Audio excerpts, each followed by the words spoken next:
नमस्कार, जोहार द भारत मित्र देख रहे हैं आप। मेरा नाम अभिषेक भारती है और आप रामनवमी मना रहे थे। उसी दौरान डुमरी विधायक और जेल केम के केंद्रीय अध्यक्ष, जेल केम के सुप्रीमो जयराम महतो ने सोशल मीडिया पर एक पोस्ट किया।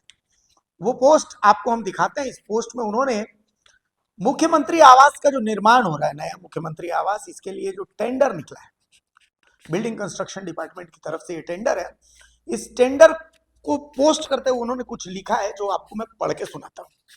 वो लिखते हैं कि जनता त्रस्त, राजा राजा ऐश में मस्त।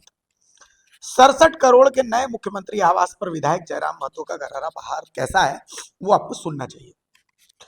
झारखंड की सियासत में मुख्यमंत्री के नए आवास के निर्माण को लेकर जो उबाल है, तो वो मैं आपको पूरा का पूरा पोस्ट जो है वो आपके स्क्रीन पर दिखाता हूं। वो लिखते हैं, जब राज्य में मुख्यमंत्री आवास पूर्व से ही बना हुआ है, तब 67 करोड़ की राशि से नए मुख्यमंत्री आवास बनाए जाने का मैं विरोध करता हूं। मुख्यमंत्री को चाहिए 67 करोड़ का बंगला। झारखंड की जो परिपाटी है, भवन तैयार होते होते ये राशि 100 करोड़ से ऊपर पहुंच जाएगी। पिछले 25 वर्षों में मुख्यमंत्री आवास में निर्माण और मरम्मती की राशि भी कम से कम 100 करोड़ होगी। मेरी जानकारी के अनुसार हर वर्ष 2-4 करोड़ की राशि मुख्यमंत्री आवास में निर्माण और मरम्मती पर खर्च होती है। आखिर इतनी राशि से मरम्मती क्या होती है जो फिर से नए आवास के निर्माण की जरूरत पड़ गई? राज्य की जनता 2 जून की रोटी के लिए परेशान है और राजा को चाहिए 100 करोड़ का बंगला। एक और जहां राज्य में छात्रों को छात्रवृत्ति नहीं मिल पा रही है, वहीं राज्य के मुखिया को 100 करोड़ी घर चाहिए। लोग जमीन और गहना गिरवी रख रहे हैं अपने बच्चों की पढ़ाई के लिए। मेरा अनुरोध होगा मुख्यमंत्री जी से कि इस राशि की बचत कर शिक्षा या स्वास्थ्य सेवा में खर्च किया जाए। आपके विधानसभा बरहेट में नेतरहाट के तर्ज पर एक विद्यालय बनाया जाए जिसमें केवल संथाल परगना के बच्चों का नामांकन हो। रांची में रिम्स 2 निर्माण अविलंब प्रारंभ किया जाए। झारखंड जहां आज भी अधिकांश ग्रामीण आबादी गरीबी रेखा के नीचे जिंदगी बिताती है, वहां जनता के पैसे से करोड़ों का बंगला एक बड़ा दुरुपयोग करना कहीं से उचित नहीं है। राज्य में भ्रष्टाचार का आलम यह है कि मुख्यमंत्री आवास के मरम्मती में भी 40 से 50% की राशि कमीशन में वसूली जाती है। अभियंता, मैं दावे के साथ बोल रहा हूं, सरकार इसकी जांच करवा ले। जब से राजा की सरकार बनी है, केवल अखबारों में खबर होती है मॉडल अस्पताल बनेगा। आज भी दैनिक भास्कर में खबर है, स्वास्थ्य मंत्री जी बोल रहे हैं मेडिको सिटी बनेगा। कब बनेगा? आरती, जयराम महतो का ये पोस्ट है। 100 करोड़ उनका दावा है कि अभी 67 करोड़ हुआ है, ये 100 करोड़ बनते बनते हो ही जाए। वो सवाल उठा रहे हैं कि हर साल 2 से 4 करोड़ रुपए की मरम्मत होते हैं तो और फिर भी अभी जरूरत है। नहीं और इसलिए भी ये सवाल इसलिए भी उठाया जाना चाहिए कि जब स्मार्ट सिटी बन रहा, मतलब तैयार किया जा रहा है, सिटी को तैयार किया जा रहा है, तो उसमें ये पहले से प्रपोज है कि राजभवन, जो अब लोक भवन के नाम से जाना जाता है, लोक भवन और मुख्यमंत्री आवास, ये भी प्रपोज्ड है कि वहां पर वो स्मार्ट सिटी में बनाए जाएंगे। तो जब ये पहले से अलॉटेड है कि भाई वहां पर वो बनाए जाने हैं और फिर यहाँ पर मेंटेनेंस का काम चल ही रहा है, इसके बावजूद अगर नया भवन निर्माण बन रहा है और उसमें जो 47 करोड़ से बढ़कर 67 करोड़ होता है और अब जो जितनी चीजें जो एस्टिमेट आ रहा है वो तकरीबन 100 करोड़ की बात कही जा रही है, तो ये 100 करोड़ खर्च करने का औचित्य क्या है? वो भी तब औचित्य देखिए, अब जैसे हमारे घर में अगर पापा की सैलरी अगर 50,000 रुपए है, तो अगर हम काम घर में अगर 30,000 रुपए का एक्स्ट्रा बढ़ाकर कर ले, तो शायद 1 महीने नहीं 2 महीने की सैलरी में हम उसे पक्का पक्की कर लेंगे बाकी सारे चीजों को बैलेंस करके। लेकिन अगर पापा की सैलरी ही 30,000 है और हम 50,000 का काम करवा लें, तो हमें तो बहुत सारी चीजें कई महीनों तक के लिए बंद करनी पड़ेंगी। तब तो हम सरप्लस मोड में आ पाएंगे, नहीं तो फिर हमें भी वही होगा कि इससे कर्ज ले रहे हैं, लोन ले रहे हैं, उधार ले रहे हैं, तब जिंदगी कट रही है, तब परिवार चल रहा है। यहाँ तो स्थिति हमारे राज्य की उससे भी खराब है भारती। अब आप सोचिए, मैं एक छोटा सा उदाहरण देती हूँ आपको। अभी सदन चल रहा था, आपने सुना कि जो नए बंगले विधायकों को मिले हैं, उन विधायकों को फर्नीचर के लिए कितने मिले थे? 10 लाख नहीं, पहले कितने मिले थे? पहले 4 लाख, 3.5 हाँ लाख। 4 लाख रुपए हाँ, लगने। उन्होंने क्या कहा कि भाई क्या होगा इसमें, नहीं हो पाएगा, 10 लाख चाहिए। और कितनी देर लगी? तुरंत हो गया सेशन में, बस पास हो गया वो। तो 10 लाख हो गया। अब आप सोचिए कि फर्नीचर 10 लाख का मिलेगा, तब विधायक लोग, माननीय लोग अपने अपने बंगले में रह पाएंगे। 100 करोड़ का शीश महल बनवा रहे हैं। बीजेपी का आरोप है कि शीश महल बनाया जा रहा है। शीश महल, भाई आप कुछ भी कोई भी महल बना लीजिए, आप ताजमहल ही क्यों ना बनवा लीजिए, लेकिन भाई आप माई बाप हैं, पहले बच्चों की हालत देखिएगा, अपने परिवार की हालत देखिएगा। बच्चे सड़क पर भीख मांग रहे हैं, छात्रवृत्ति नहीं मिली है, तो ये कहा जा रहा है कि टेक्निकल पेच है। वो टेक्निकल पेच अब तक नहीं सुलझा। हाँ, 1.5 साल हो गए उस टेक्निकल पे। मैं आपको कुछ एग्जांपल देता हूँ।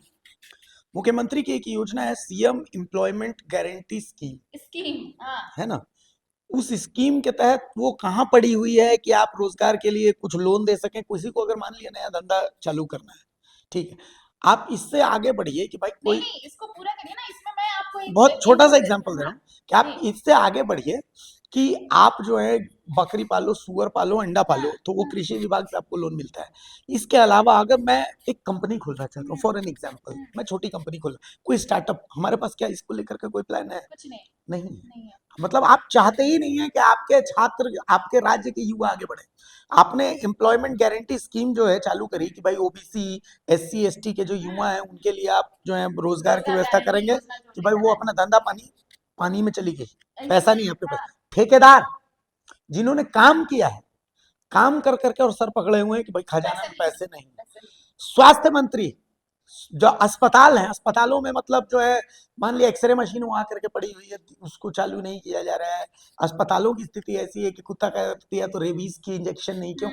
पैसा नहीं है। पैसा नहीं है। उन सबों के लिए ज्यादा जरूरी है, आप 100 करोड़ नहीं, आप 1000 करोड़ का बनाइए, उससे दिक्कत नहीं है। आप मुख्यमंत्री हैं, हम भी चाहते हैं, आप हमारे शान है, बिल्कुल। हम चाहते हैं कि आप बीएमडब्ल्यू के, आप रॉयल्स रॉयस में घूमिए और आप शीश महल के आप हीरा का महल बनाइए। हम चाहते हैं, हमारा शान है, आप जितने खूबसूरत तरीके से रहेंगे वो हमें अच्छा लगेगा। लेकिन सवाल है कि वो किस एवज में आप रहेंगे। सवाल ये है कि आप किस एवज में रहेंगे। 1.5 साल, आपको याद होगा वो फीस देने के लिए वो लड़का नोट के बंडल लेकर के कहता है कि बहन की शादी, ठीक है, वो ज्यादा जरूरी है या फिर आवास 100 करोड़ की लागत से बनना ज्यादा जरूरी है? वो भी तब जब स्मार्ट सिटी में ऑलरेडी एक मुख्यमंत्री आवास की तैयारी है ना, तब तो मतलब आपको प्रायोरिटी, हमको इससे ऐतराज नहीं हो, 100 करोड़ नहीं, 5000 करोड़ से बनाइए, क्षमता है झारखंड राज्य में, इससे कोई दिक्कत नहीं है।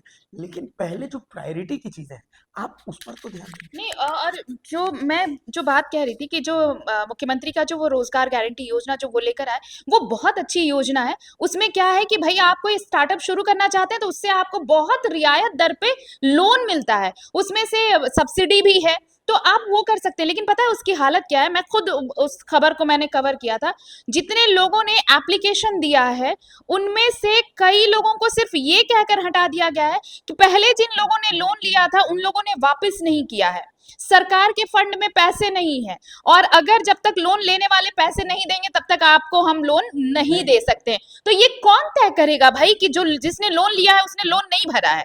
ये आप, अब मान लीजिए मुझे जरूरत है, मैं आपसे पैसे मांग रही हूँ, तो आपको क्या दिक्कत है, उससे मुझे क्या मतलब है? आपको मुझे पैसे देने हैं तो आपको देने हैं, मैं अगर आपके भरोसे हूं तो आपको पैसे देने पड़ेंगे। सरकार से तो उम्मीद यही है ना। लेकिन सरकार क्या कर रही है, अगर फर्नीचर के लिए 10 लाख दिए जा सकते हैं, 100 करोड़ का मुख्यमंत्री आवास बनाया जा सकता है, जबकि उसके लिए पैरेलल व्यवस्था पहले से ही तय है, इसके बावजूद ये एक्सपेंसेस हो सकते हैं, तो भाई छात्रवृत्ति क्यों नहीं मिल सकती है? कई लोगों के पेंशन, कई लोग, वही मैं कह रही हूँ, कई पेंशन अटके पड़े हैं, कईयों का मेहनताना अटका पड़ा है। अभी जल सहिया जो वहां पर प्रदर्शन कर रही थी, जिनको फटकार लगाई थी डीसी साहब ने, आप सोचिए कि अगर इन सब के मानदेय नहीं मिल रहे हैं और माननीयों की लेविश लाइफ को और लेविश करने की तैयारी चल रही है, तो सवाल उठेंगे। सवाल तब नहीं, हमारे बड़े बुजुर्ग ये कहते हैं भारती कि माँ बाप कैसा भी दिखे, बच्चा अगर स्मार्ट दिख रहा है, अच्छा दिख रहा है, टाइडी दिख रहा है, मतलब कि वो परिवार खुशहाल है, परिवार अच्छा है। लेकिन आप कितना भी हीरो जड़ित हार पहन, हीरो का हार पहन ले, सूट बूट पहन ले, और आपका बच्चा उसी तरह फटा चिटा रहे, तो फिर आपकी कोई औकात नहीं रहती महफिल में। तो यही हाल है झारखंड का। आप बनवाइए 100 करोड़ का महल।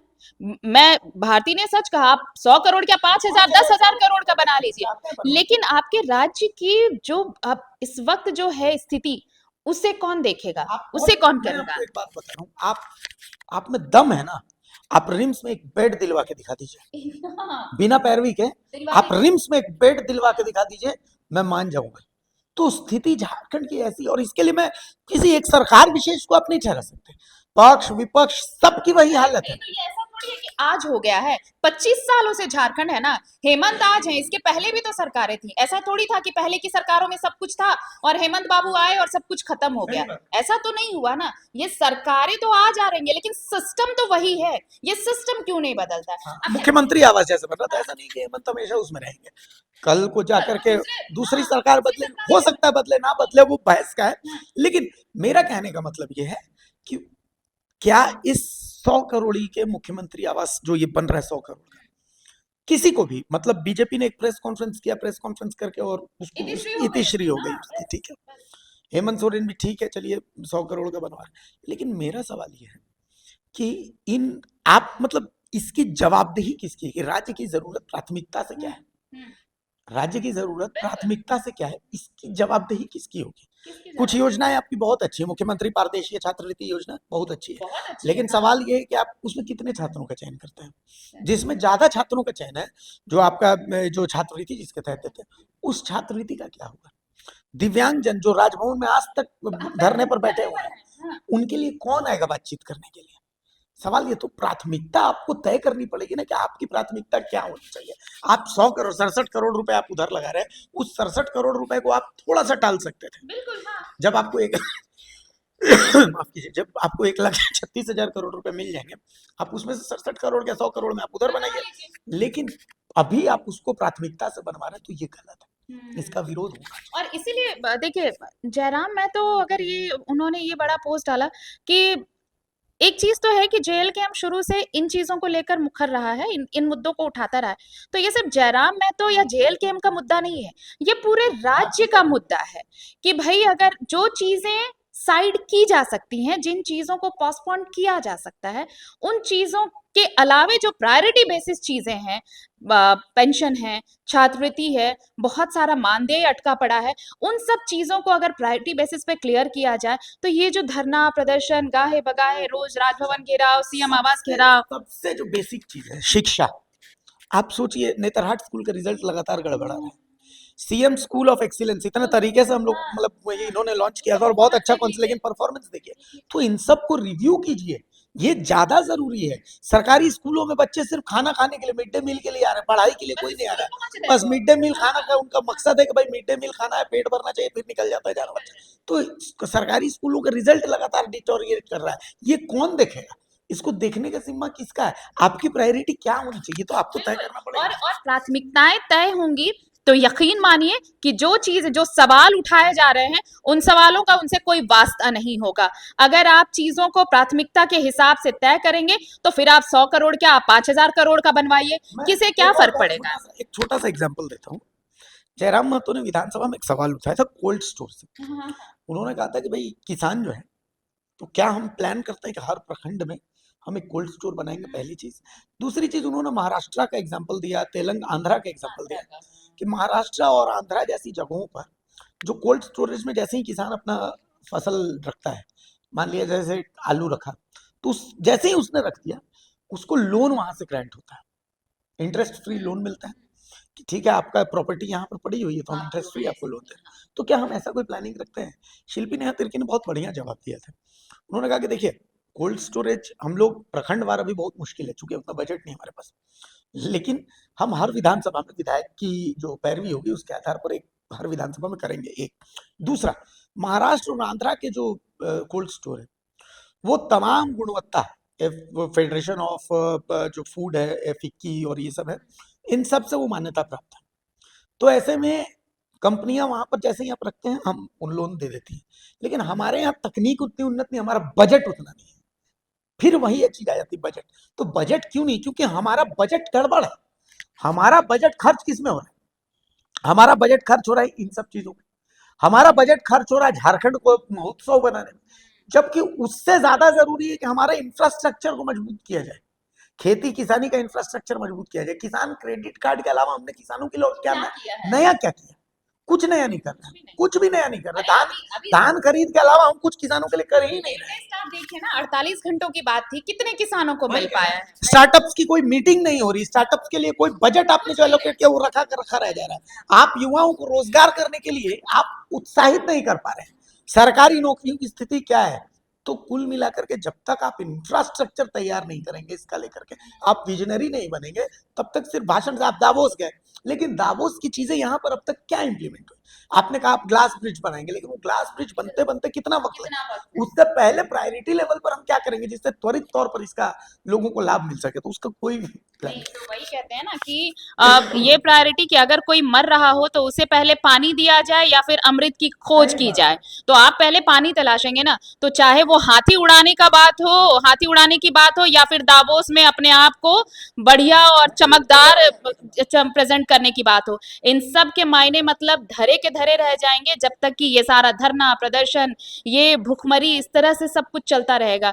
भाई अगर किसी को पेंशन टाइम पे मिल जाए, किसी को छात्रवृत्ति टाइम पे मिल जाए, किसी को मानदेय समय पर मिल जाए, तो फिर चीजें बहुत रेगुलेट हो जाती हैं और फिर वही राज्य विकास के पथ पर आगे बढ़ता है, ना कि 10 लाख के फर्नीचर से 100 करोड़ के भवन से कोई राज्य चमकता है। चमकता तभी है जब वहां के लोग संपन्न होते हैं, समृद्ध होते हैं। जब राज्य के लोग ही ऐसे रहेंगे तो फिर आपका ये शीश महल हो या फिर आपके वो 10 लाख के फर्नीचर हो या फिर कोई भी बड़ा चमकदार आप आवरण तैयार कर दीजिए, वो सिर्फ और सिर्फ वर्चुअल ही रहेगा।